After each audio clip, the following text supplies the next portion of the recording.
Hello students. आज की class में हम देखने जा रहे हैं ऑब्जेक्टिव्स ऑफ गेटिंग डिजाइन। जैसा कि हम लास्ट क्लास में पढ़ चुके हैं एलिमेंट्स ऑफ गेटिंग डिजाइन, जैसे pouring basin, sprue, runner, mould cavity and riser.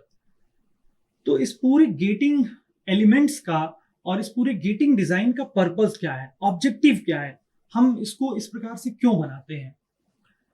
तो सबसे पहला ऑब्जेक्टिव है, we need to design the gating element such that molten metal can be enter into the mold cavity with optimum velocity within a given time without any turbulence and mold erosion। इसका मतलब ये है कि जो हमारा molten metal आना चाहिए हमारे मोल्ड कैविटी में, वो ऑप्टिमम वेलोसिटी के साथ आना चाहिए और जितना समय हमने निर्धारित किया है उतने समय में आना चाहिए। इसका मतलब वेलोसिटी कम रहनी चाहिए और कम से कम समय में ये यहाँ पे आ जाना चाहिए। तो वेलोसिटी कम रहने से क्या फायदा है, अगर वेलोसिटी कम रहेगी, धीरे धीरे आएगा यहां से अगर, तो ये मोल्ड को इरोड नहीं करेगा, ये मोल्ड को ब्रेक नहीं करेगा। जो मोल्ड सैंड यहाँ पे लगा हुआ है वो ब्रेक नहीं होगा कैविटी का, नहीं तो पूरा शेप हमारे कास्टिंग का खराब हो जाएगा।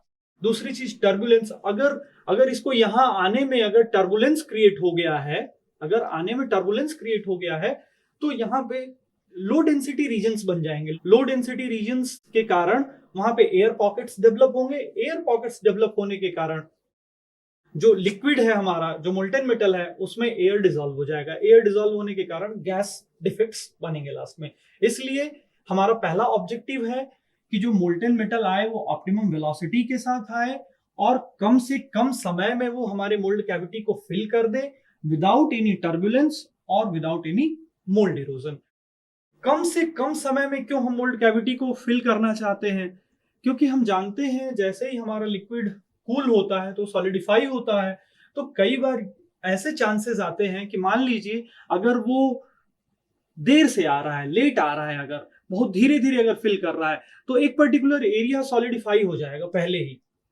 और हम क्या चाहते हैं, हम डायरेक्शनल सॉलिडिफिकेशन चाहते हैं। हम चाहते हैं कि जो पूरा हमारा मोल्ड कैविटी है जिसमें हमारा पूरा मोल्टन मेटल है वो एक बार में सॉलिडिफाई हो, जिससे कि डिफेक्ट्स के चांसेस कम हो जाते हैं। सेकेंड पॉइंट देखते हैं, molten metal has to enter into the mold cavity through all gating elements with full of molten metal without any air aspiration effect।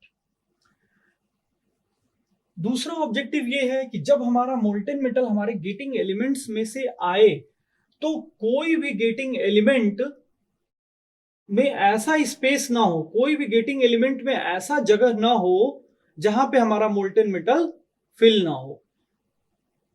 कोई भी ऐसा स्पेस हमको नहीं मिलना चाहिए जहां पे हमारा मोल्टेन मेटल फिल ना हो। पूरे जगह मोल्टेन मेटल फिल होना चाहिए गेटिंग एलिमेंट्स में। इससे क्या होता है कि कहीं पे भी मान लीजिए अगर अच्छे से फिल नहीं हो रहा है हमारा मोल्टेन मेटल, तो वहां पे कुछ वॉइड्स रह जाएंगे, कुछ एयर गैप्स रह जाएंगे, जिससे कि एयर एस्पिरेशन इफेक्ट क्रिएट हो जाएगा। तो देखते हैं एयर एस्पिरेशन इफेक्ट क्या होता है, यहां पे देख लेते हैं हम लोग। एयर एस्पिरेशन इफेक्ट, कास्टिंग में एयर एस्पिरेशन इफेक्ट का इशू हमेशा से आता है, तो इसको हम लोग अवॉइड करने के लिए मोल्टेन मेटल को पूरी तरह से फिल करके अपनी मोल्ड कैविटी तक भेजते हैं। चलिए डेफिनेशन देख लेते हैं एयर एस्पिरेशन इफेक्ट की। एयर एस्पिरेशन इफेक्ट क्या होता है, normally low pressure regions is created inside the gating elements. Gating elements में लो प्रेशर रीजन्स क्रिएट हो जाते हैं। The atmospheric air will be trapped in low pressure regions. तो atmosphere से जो एयर होता है, मान लीजिए यहाँ पे लो प्रेशर रीजन क्रिएट हुआ है, तो एटमॉस्फेयर का जो एयर रहेगा वो इस लो प्रेशर रीजन पे जाकर के भर जाएगा। जो एटमॉस्फेरिक एयर है वो वहां पे जाकर के उस स्पेस को ऑक्युपाई कर लेगा। To overcome the air aspiration effect, तो इस एयर एस्पिरेशन इफेक्ट को ओवरकम करने के लिए जो स्प्रू होता है हमारा, उसके शेप को हम लोग पैराबोलिक शेप देते हैं। हालांकि यहाँ पे देखने में आप लोगों को ये ट्रेपेजॉइडल लग रहा है या टेपर्ड सेक्शन लग रहा है, लेकिन जो आइडियल शेप जो हमारे स्प्रू का होता है वो पैराबोलिक होता है। नेक्स्ट पॉइंट देखते हैं। अभी हम लोगों ने दो पॉइंट्स देखे, दो ऑब्जेक्टिव्स देखे। थर्ड ऑब्जेक्टिव है, design of gating elements is such that casting yield will be maximum। इस प्रकार से इस गेटिंग सिस्टम का डिजाइन होना चाहिए, इसके एलिमेंट्स का इस प्रकार से डिजाइन होना चाहिए कि कास्टिंग यील्ड मैक्सिमम हो। कास्टिंग यील्ड क्या होता है? बहुत ही इंपॉर्टेंट पॉइंट है ये कास्टिंग यील्ड। कास्टिंग यील्ड को हम लोग डिफाइन कर सकते हैं। Casting yield can be defined as volume of useful metal divided by volume of useful metal plus volume of gating elements. तो volume of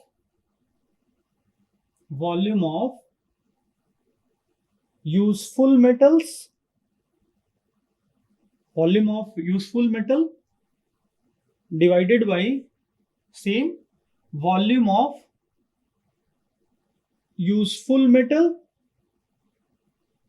plus volume of gating element, volume of gating element।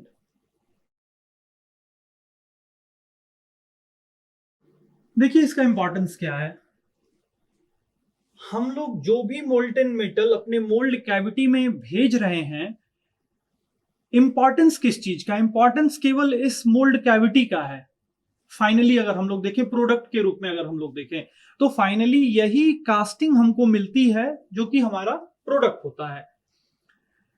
तो casting yield क्या define कर रहा है? Volume of useful metal, यानी useful metal कौन सा metal है? यूजफुल मेटल ये जो कास्टिंग वाला मेटल है, जो फाइनली मोल्ड कैविटी में है, जो कास्ट हो रहा है। ये गेटिंग एलिमेंट का वॉल्यूम कौन सा है?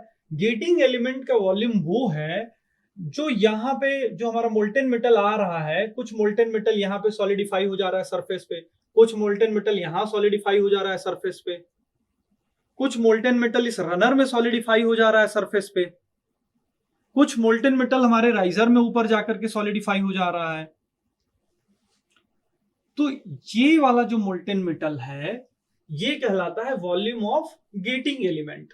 मतलब ये तो हमारे लिए किसी यूज का नहीं है।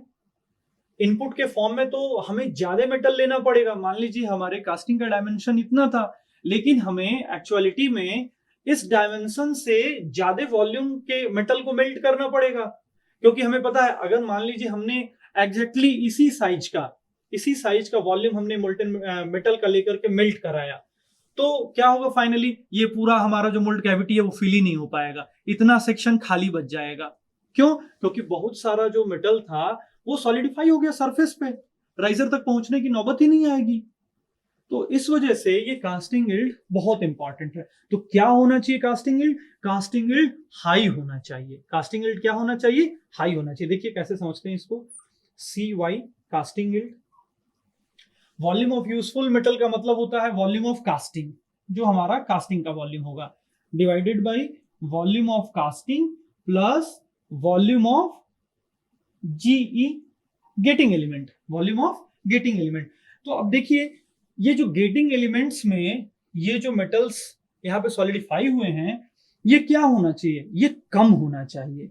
ये जितना कम रहेगा हमारा कास्टिंग यील्ड उतना ही ज्यादा होगा, क्योंकि वॉल्यूम ऑफ कास्टिंग तो कांस्टेंट है ऊपर और नीचे, न्यूमरेटर और डिनोमिनेटर दोनों में। लेकिन यहाँ जो वॉल्यूम ऑफ गेटिंग एलिमेंट है, इसी के वेरिएशन से कास्टिंग यील्ड पे इफेक्ट पड़ेगा। तो इसे हम कोशिश करते हैं कि इसे हम बहुत कम रखें। ये बहुत कम रहेगा तो कास्टिंग यील्ड हमारा ज्यादा होगा, और जो कास्टिंग हमें प्राप्त होगी वो एक बहुत अच्छी और साउंड कास्टिंग प्राप्त होगी। सो यहाँ पे हम इसको लिख सकते हैं कि casting yield will increase when volume of getting element will decrease. Casting yield तभी बढ़ेगा जब वॉल्यूम ऑफ गेटिंग एलिमेंट हमारा कम से कम होगा। So that's all for today's class. Thank you.